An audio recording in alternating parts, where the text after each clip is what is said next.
আসছে আপনাদের মাঝে আজকে নতুন একটা ভিডিও নিয়ে, রান্নার রেসিপি।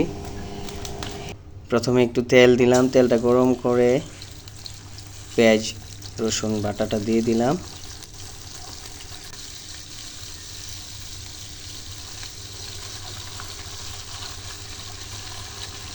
তারপর একটু ভালোভাবে নেড়েচেড়ে মিক্স করে নিব। আপনারাও ভালোভাবে নেড়েচেড়ে মিক্স করে নেবেন। আজকে আপনাদেরকে দেখাবো মূলত গরুর বট কীভাবে রান্না করতে হয়। আমরা এই যে এইভাবে রান্না করতেছি। পেঁয়াজটা একটু নাড়াচাড়া দিয়ে এখন ওটার মধ্যে যাবতীয় মশলা, এলাচ, লং, দারুচিনি সব দিয়ে দিলাম। এখন আদা, রসুন, জিরা বাটাটা দিয়ে দিলাম। আপনারাও দিয়ে দিবেন। এইভাবে একটু ভালোভাবে নেড়েচেড়ে মিক্স করে নেবেন। আমরা ভালোভাবে নেড়েচেড়ে মিক্স করে নিচ্ছি। তারপর হলুদের গুঁড়া দিবেন, মশলার গুঁড়া দিবেন এবং মরিচের গুঁড়াটা দিয়ে দিব। আমাদের দেওয়া শেষ। পরিমাণ মতো দিবেন, আপনারা যতটুকু পরিমাণ রান্না করেন সেতটুকু পরিমাণেই দিবেন। তারপর একটু হালকা পানি দিয়ে নেড়ে চেড়ে মিক্স করে দিব। আপনারাও মিক্স করে নেবেন। এই যে আমরা নেড়াচেড়া করে ভালো করে মিক্স করে নিচ্ছি।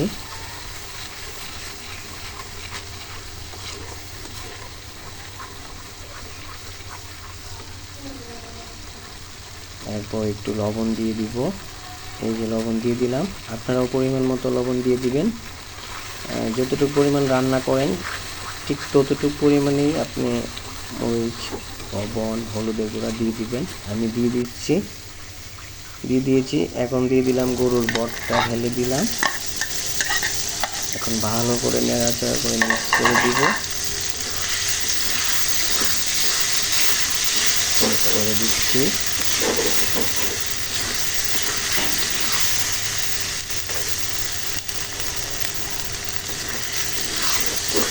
মিক্স করা প্রায় শেষ। এখন দিয়ে দিলাম আলুটা ভালোভাবে ধুয়ে দিয়ে দিচ্ছি।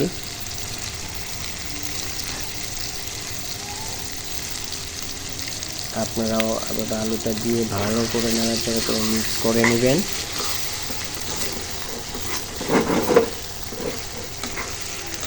আমি মিক্স করে নিচ্ছি, ভালোভাবে নাড়াচাড়া করে মিক্স করে নিচ্ছি।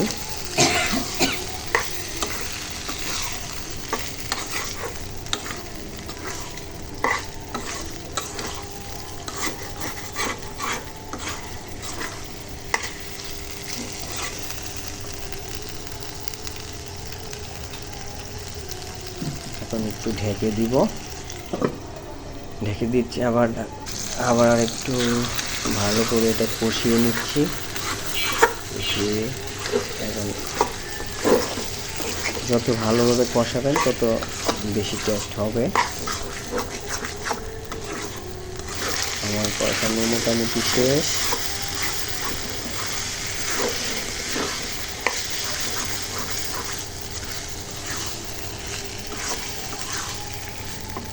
এখন পরিমাণ মতো একটু পানি দিয়ে দিব।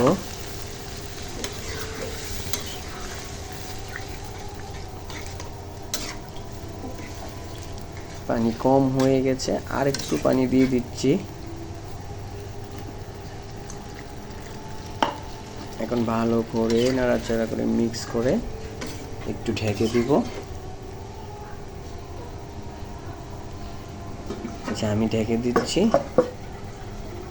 দিলাম।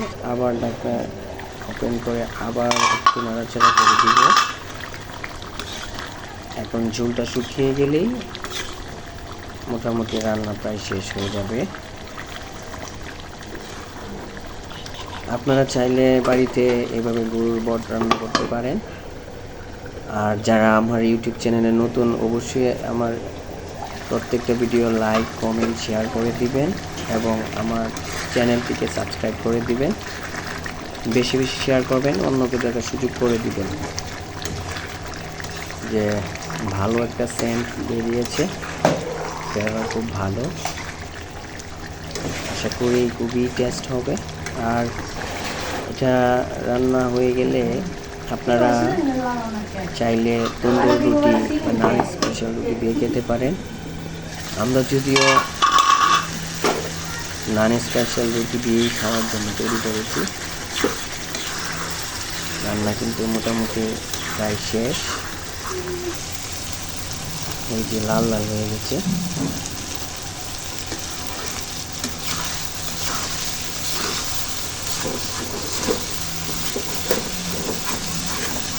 আপনারা কিন্তু অবশ্যই আমার চ্যানেলটিকে সাবস্ক্রাইব করে দিবেন এবং বেল আইকন বাজিয়ে দিবেন।